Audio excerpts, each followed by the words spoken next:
Hello' everyone. আজি ৰোৱা তোলাৰ মাজতে চুলিখিনি কেয়াৰ লওঁ বুলি ভাবিলোঁ, যিহেতু চুলিখিনি বহুত বেয়া হৈ গৈছে আৰু আজি হেমা কৰোঁ বুলি ল'লোঁ।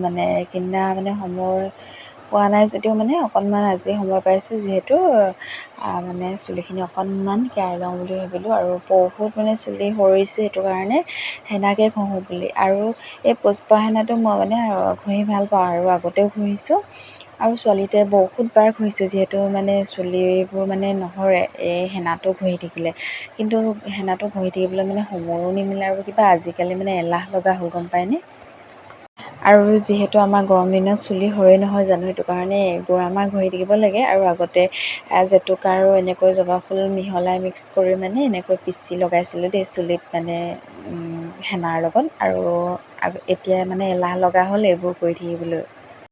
লগতে আমাৰ বেটীয়ে মোক ধেমালিকৈ মাৰি আছে, দেখিছেনে? আৰু মোৰ হেনা ঘঁহি হৈ গ'ল ফাইনেলি। চুলিখিনি ধুই আহিলোঁ আৰু চুলিখিনি যিহেতু হেনা আজি ঘঁহিছোঁ, সেইটো কাৰণে চেম্পু দিয়া নহ'ল বাৰু।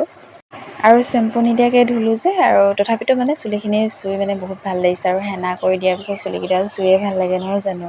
আপোনালোকে নিশ্চয় গমেই পায় হেনা কৰিলে চুলিখিনি কেনেকুৱা লাগে আমাৰ, নহয় জানো? চুই কিমান ভাল লাগে। আৰু এনেকৈ অকণমান ওলাই আহিছোঁ, বেটীয়ে যিহেতু